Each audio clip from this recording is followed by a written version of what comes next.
Hey there everyone. Today we're going to be taking a look at Shopify. Now Shopify has grown in popularity at a really alarming rate. And at this point I don't know whether it's famous or infamous or what's going on. But they've reached a point where they're obviously starting a battle with Amazon. Just to give you an idea of where they're at right now. So I'm going to try to cover at least the basics of getting started for the first time with a Shopify account over the course of a few videos. And I'm not sure the number of videos yet, but I'm going to try to give you guys as much information as you need to at least kind of get your store going and really get your, feet set in the right direction. So the very first thing you want to do is in your web browser type www.shopify.com, and it's going to take you to a page that looks like this or something very similar.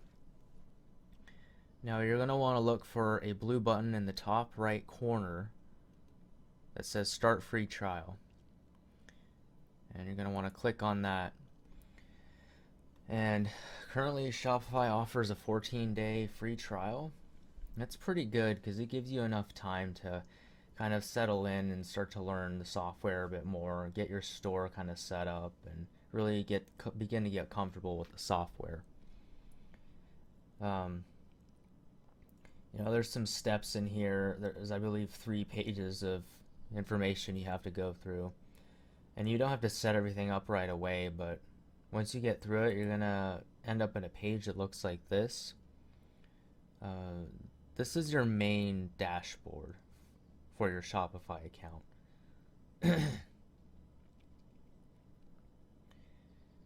Now, I would suggest that you start by looking at the settings, and those can be found in the very bottom left corner right here. Let's take a look here. So, take a look at general.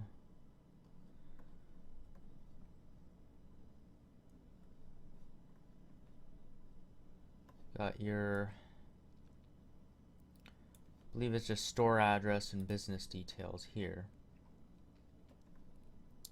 Payment providers, you are going to want to at least take a look at this. To actually get the credit card capture, the payments to work, you're going to have to complete account setup here. And when you do, you'll be able to accept all these forms of payment. All the major credit cards, and then even this, Apple Pay and Google Pay.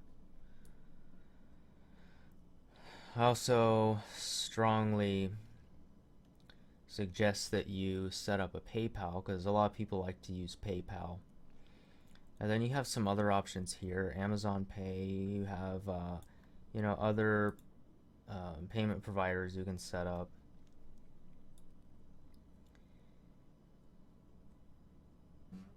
I mean, you have all sorts of options here. Wow, it's actually quite impressive how many they have now.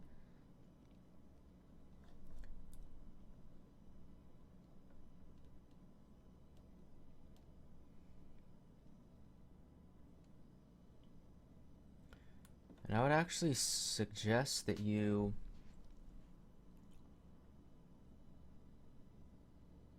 set this to manually capture.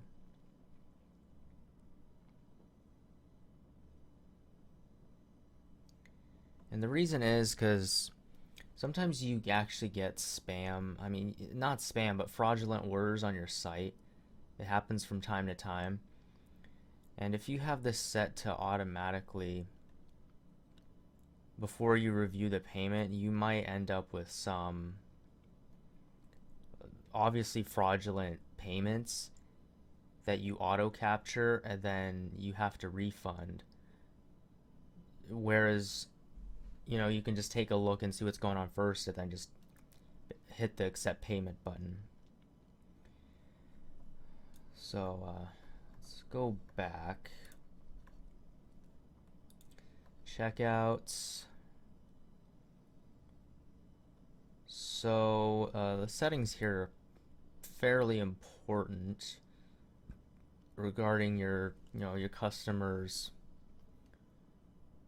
general view on your store, which you don't want people to be suspicious of you at all with online, e-commerce. You want people to have a, trust in your brand, trust in your store. You really need to be careful with these things, and perceived trust. And just by messing with some of these settings, you can kind of help that along. I would just leave this as accounts are disabled. Any other of these are going to,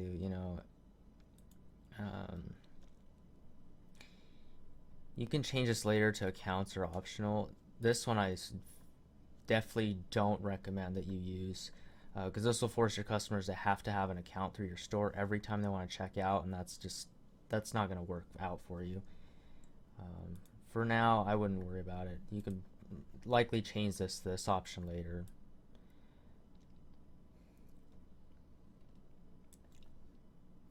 I would leave this because some people don't want to leave their email with you. This is actually fairly new,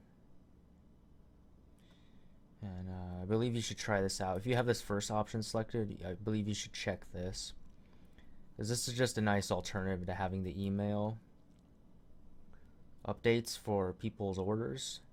So it'll send them a text instead of an email if they've only left their phone number, which is pretty cool. Some of these options are, let's see, it's up to you if you want their first and last name or first name only. Company name, I usually leave this optional. Shipping address, phone number, I usually put that as optional. I mean, I tend to leave most of these as optional. This is a good thing to have pre-checked. It'll autofill their billing address as their shipping address, and for most people that's going to be the case, so it just kind of helps along with one extra step. And you want ease of use in your checkout process as a whole. The less steps your customers have to take, the better off you're going to be.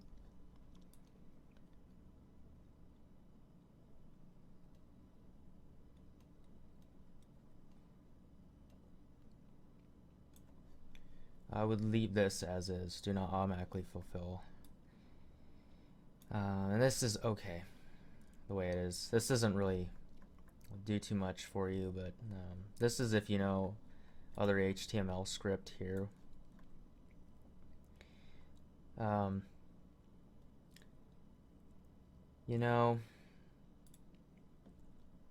I don't know why that just double selected. Okay, I see what's going on. So some people might think this is a little bit sneaky, but it's actually in your favor to have this pre-selected, because this will basically, unless your customer unchecks this box, it'll put them on your email subscriber list, and it's in your best interest to be collecting your customers' emails for future promotions and whatnot. This is pretty important, if you're in an English-speaking country, if it's your primary language, and obviously if your website is in English, really you should just make this, the checkout language, the same as the rest of your website. That's really a common sense thing, right? Let's take a look at the shipping settings here. So default, this is just going to be the address you put in when you're creating your site.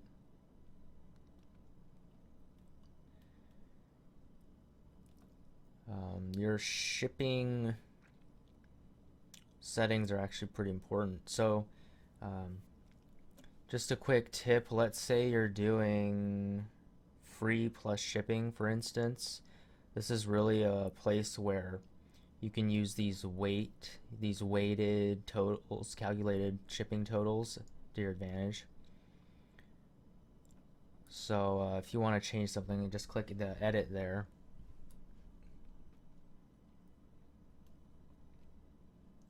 And what you can actually do, and what I've done in the past, is you set one thing to free. Like for instance here,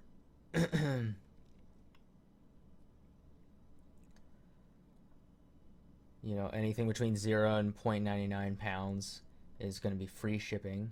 So if you have free shipping all around, well, let's say you're doing a free plus shipping where you promote the product as free, but you then charge for shipping, and that's actually how you make your profit. What you can do in the weights of your product, you can put everything above 0.99 pounds, and then you can change it to whatever amount you want here. But then it'll automatically make it that amount. And then if you leave the products you don't want, you want free shipping, you just leave it below 0.99 pounds and it'll default to free. So that's actually the most common use for these shipping settings. And then you have your international settings here as well. So definitely, if you're going to be shipping internationally, definitely set those up.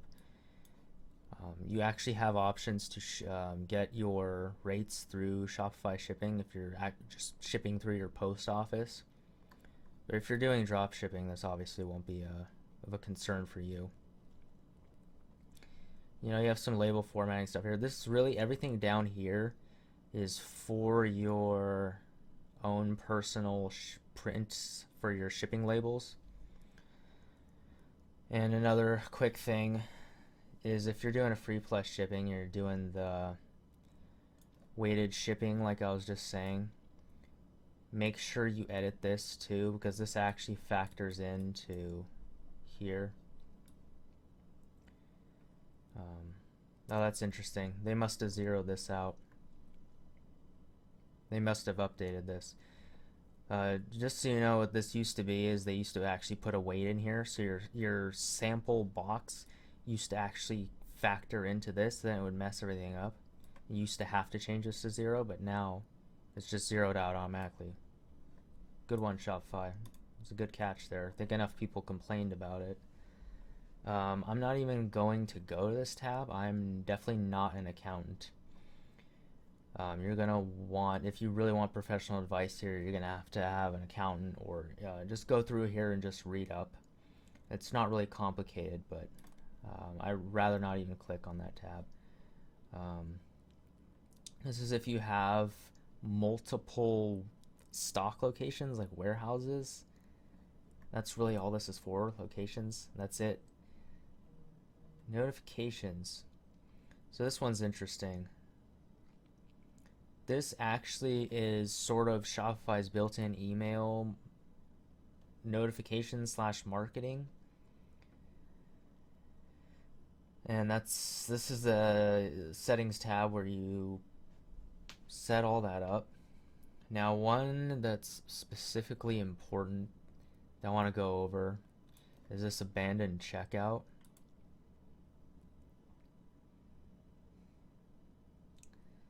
So you can actually change the wording here. And honestly, the default one is okay. You know, you can preview or send yourself a test email there.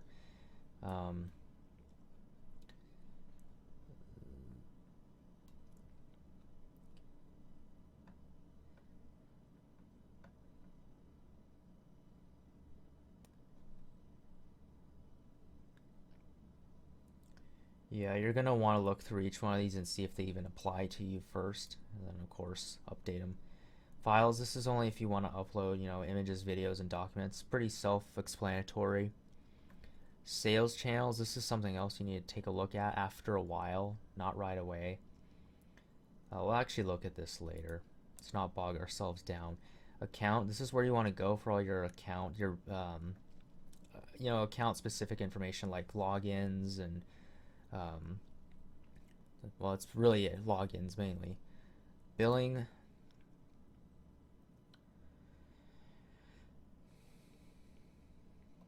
Now this is your billing for your Shopify charges. So this is actually where you're going to get billed on your 30-day cycle. And I believe this is also where you set up your payouts when you actually start making crazy amounts of money with Shopify, like everybody's advertising. Um, but make sure you don't skip that. That's one of the most important tabs on here. So here are your policies. Now, I suggest you just use the create from template that they have here. If you click this, it'll set up this whole policy for you, and I believe it autofills. Yeah, it autofills all your information in the locations it needs to. Like, here's my email here, address here, which is nice. Shopify's done a pretty good job making things straightforward and not setting things up so that you just waste time and sit there spinning around. That's pretty much it for your settings. Now let's go back to our home page.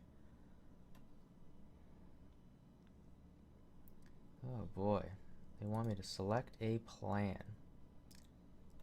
Leave that.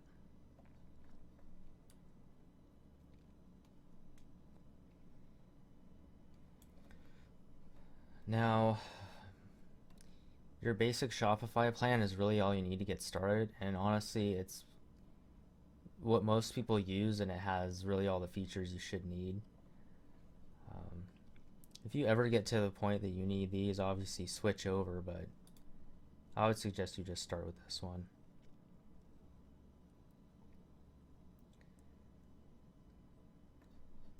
So yeah, you have also pay by year, every 2 years, 3 years. Just leave it at 30 days for now. Unless you're already hell-bent on having this for a year.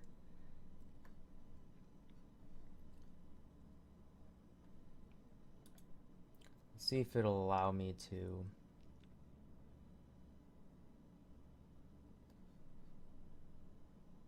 Oh, okay.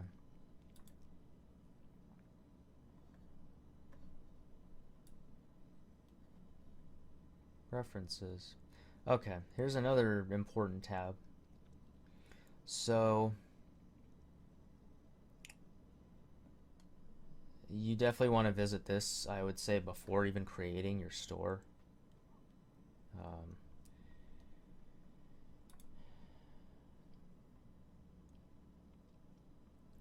This is really all for meta description right here. This is all for SEO.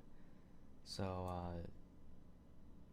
you should read up a bit on that if you don't know what that's for. But basically, search engine optimization is how your site gets pulled up in the rankings and really found by search engines, and then pulled up in the rankings when you search for keywords. If you have a Google Analytics account, just paste your analytics code here. Facebook, if you're doing Facebook ads, you need to have a Facebook pixel. Please do so.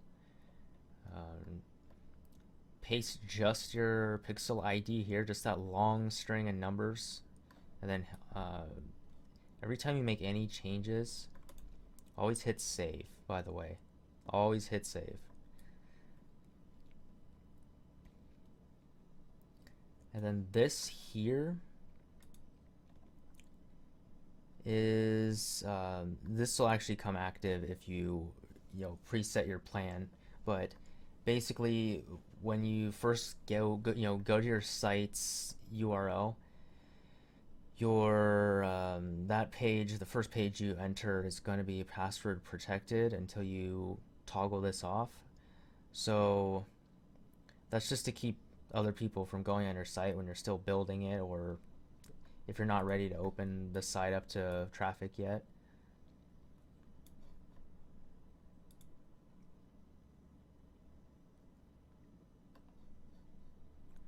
Now,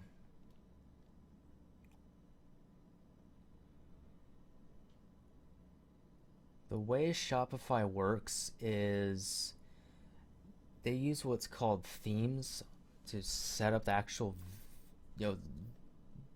basically the visuals of your store, are going to be determined by these themes, and you can actually look through here, and there are a collection of free themes that you can begin using, and a few of them are actually really good, and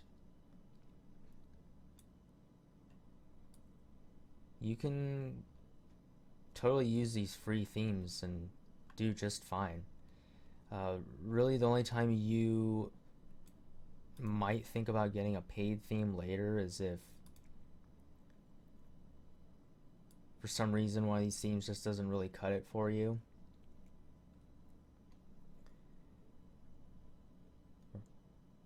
Or some of these other themes have built-in features that these free themes don't have that you want to implement. But let's try just starting out with the Venture theme. It's a very good beginner free theme to kind of start to play around with and sort of get a feel for what your store, the general layout of your homepage and then the rest of your store will look like. This doesn't really matter. Just add it to the theme library.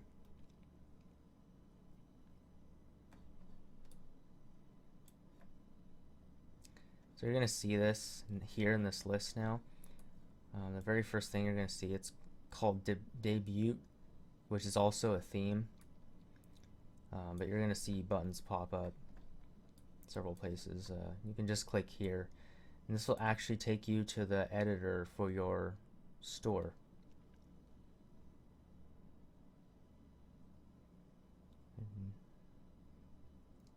Here we are. This is our Venture theme template. I think we'll stop here. So I'm planning on eventually offering up some bonuses and a link to get a Shopify trial going. So if you start a Shopify trial through me, I'm gonna add some bonuses in there for you that'll help you guys even further, and hopefully also get you some discounts on Shopify as well. So if you like this video, please subscribe and give me a like and check out my channel. Thanks a lot. Bye.